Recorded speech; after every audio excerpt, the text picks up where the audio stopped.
Boom, and welcome to the Big Honker Podcast today, brought to you by Boss Shot Shells.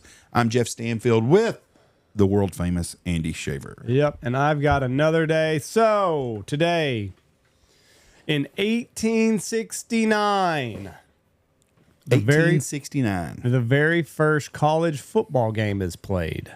Do you know between whom, and do you know whom won? I'm going to say Harvard and Yale. Nope, but you're along the right lines of Ivy League. Brown and Cornell. Nope. Have I named one of them yet? No. Dartmouth and Princeton. Got one of them. It's not Dartmouth. Princeton and God, who I else don't know. is left up there? This other one might not be a Ivy League school. I'm gonna say Princeton and Boston College. Rutgers. Yeah, they're not. They're a Big Ten school. Rutgers beats Princeton in the very first college football game, 6-4. What a game! 6-4. Did they have two safeties? They're scoring different then. I doubt they had the. I wonder if each touchdown counted as one. The game was played with a soccer ball. Only had about 100 fans in New Brunswick, New Jersey, and it kind of looked more like rugby than it does today's football. Even off the playing fields, a rivalry between the New Jersey schools located 20 miles apart was heated. At the time, Princeton was known as the College of New Jersey. For years, each had striven for possession of an old revolutionary cannon, making night forays and lugging it back and forth time and time again, recalled Rutgers' John W. Herbert, who played in the first game. In a 1930 newspaper feature not long before the first football game, the canny Princetonians had settled this competition in their own favor by sinking the gun in several feet of concrete. So couldn't carry the cannon anymore. In 1866, Princeton walloped Rutgers 40-2 in baseball. Good Lord.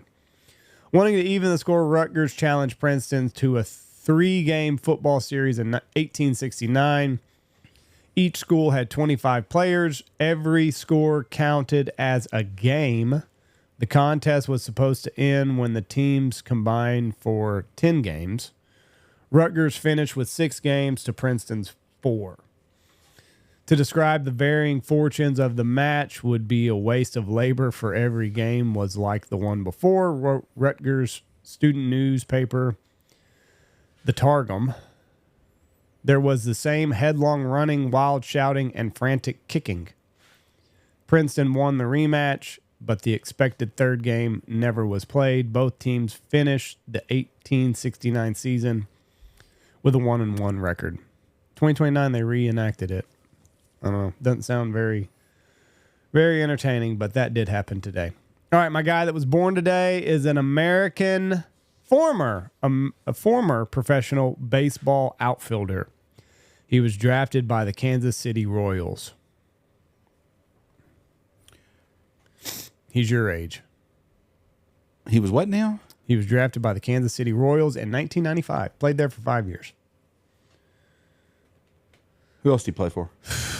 Well, this is where it kind of... He was... We'll go early. He was selected in the first round, 35th overall. In the 1992 MLB draft, he made his MLB debut in 1995 after playing the previous season for the Wichita Wranglers. He played for the Royals. The Royals? Johnny Damon. Johnny Damon. That's it? Yeah. Then he went to the Oakland A's in a 3-way trade with A's, Royals, and Devil Rays. I don't know how you do that, but whatever. He ended up at New York or Boston. He ended up playing for both. He played for Boston for 02-05 when he won the World Series there. And then he went to the Yankees in 06-09. Then he went to the Tigers for a year, Rays for a year, Retired. Indians for a year. He was a 2-time All-Star, 2002 and 2005. 2-time World Champion, 2004 and 2009. Won it with the Red Sox and the Yankees. And he was the stolen base leader in 2000.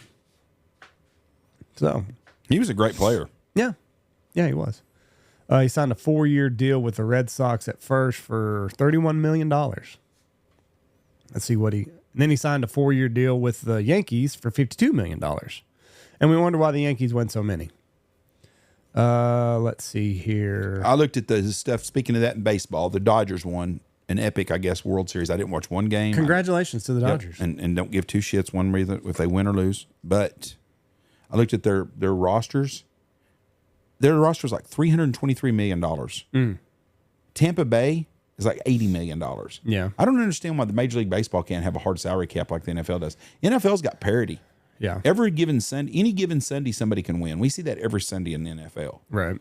Now, there's a good chance that there's going to be 4 to 6 teams that legitimately are Super Bowl contenders, but you don't know each week. In baseball, it's the same high end every year, and Does Toronto have a big? I think they had a big one too. Got a big one. Yeah, there's like 10 or 12 teams that are over 220 million. Texas Rangers, Houston, right? All the teams that usually are pretty good are there. So it's about 4 teams in each conference. Yeah, and then the rest of them is just bottom feeders, and they're not going to, unless they get lucky and something happens and they put it all together like Kansas City a couple years ago. Yeah, they can't compete because as soon as somebody gets to be a free agent, they're gone. Yeah. Same in NFL, if they didn't have salary cap, you know how many players the Dallas Cowboys would have? All of them. Yeah. Jerry Jones would spend $1 billion a year. Mm-hmm. And if he lost $100 million a year, he wouldn't care. Be fine with it. Damon did have to cut his hair going to the Yankees, though. I remember that. Forbidden. Had to shave, and he had he said he was going to cut his hair and shave anyway. He said it was time. Bullshit. He did it because they told him to, because he's getting paid $10 million a year, whatever it was back then. $52 million for 4. Yep, $13 million a year. So poor guy. How did he survive? Signed a 1-year deal for $8 million with the Tigers. Signed a $5.2 million deal with the Rays, and then his last deal with the Indians was 1.2 with an additional 1.4 in incentives. So he made a lick. But yeah. Anyway, congratulations. I kind of wanted LA to win over Toronto because they're America. Yeah, I mean, they're care all they're not even all American players, but it's just kind of no. There's not very many Americans probably on either roster. I'm glad the Canadians didn't win because it's Canada, but I really didn't care. I don't like the Dodgers either. They're the evil empire out west. Think so? Although they spend all the money and buy everybody. I mean, I don't. But it's baseball. I didn't watch one game, and everybody said it was a great World Series. I'm just not a baseball fan. Stacey Coker loved it. He's a baseball fan. One game went to, I think the first game went to 18 innings. I think the last game went to 11. So the Dodgers have the greatest player in the history of baseball. Ohtani? Yeah, that guy's an amazing athlete. Yeah. Did you see that one guy that plays for the Dodgers has won 6 World Series in a row? He was with Texas. He was with Scherzer. Is it Scherzer? No, some guy named Matt Smith or something. I saw it yesterday. Unless somebody was a fake meme or something, but he's got 6 World Series titles in the last 6 years. Wow. He played for Houston. He played for Texas. He's played for the Dodgers the last 2 years. He played for. I mean, I'd be signing him. Yeah, lucky charm. Robert Horry of baseball. All right, and similar to yesterday, today's death day was pretty tough. I know none of this guy's work. He's a rapper, and he died in 2020. Well, if you don't know his name and he's a rapper, I probably damn sure I know I don't know his name unless his name is Eminem or one of the Run DMC guys. I don't know. Is it one of the Run DMC guys? No. Is it an old school guy or? No. Oh, I don't have a clue then. Very young school guy. What's his name? King Von. Yep, never heard of King Von. Daquan Bennett. Davon. That's his real name. Davon Daquan. Daquan Bennett. This is not a white man, is it? No, he's pretty black. Born in 1994. Known professionally as King Von. He was a street gangster from Chicago who was affiliated with the Black Disciples on Chicago's South Side and was considered a preeminent figure in the drill genre of music, a subcategory of hip-hop. He gained recognition for his storytelling, which often drew from his own experiences.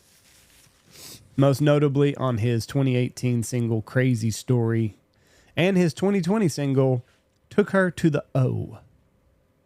I don't know what O he's talking about, but maybe it was a big O.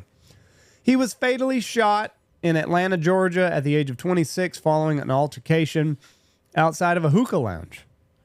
After his death, his legacy continued posthumously with the release of What It Means to Be King in 2022, which debuted at number 2 of the Billboard Top 200, as well as Grandson in 2023, which would be his final album. His contributions to the genre remain influential, so influential that I listen to rap, and I have never heard of this fella. So maybe on the way home, I'll pull up one of his songs. That's all I got today. Everybody have a great day. It is Thursday. He should have stayed with Daquan Davon. That was a much better name than King Von. Well, Should just went with the government name. King Daquan. I don't know. No, King Von. When he was 11, his father was killed by an unseen gunman. Happens on the south side of Chicago. Yep. He had 6 half-siblings. That's like he's saying his daddy had 6 baby mama. Wouldn't these all be half-siblings? He had 6 half-siblings from his father and 3 siblings from his mother. Unless Walter E. Bennett and his mom, No, Tisha, they might have had 3 together. they might have had 3 together. And then he had 6, God, 9 kids. Who's paying for this crap? He was raised mostly We by are. his mother in the Parkway Garden Homes. That's probably what it means. Took her to the O. An area commonly known as the O Block, located on Chicago's south side. Down by Cabrini Green. And that may be in New York. South side. So, All right. God bless and be safe out there if you're living in the O, because I bet it's not very healthy. try to get out of the O. Yes. How about we do that? All right. Goodbye, everybody. Peace. God bless.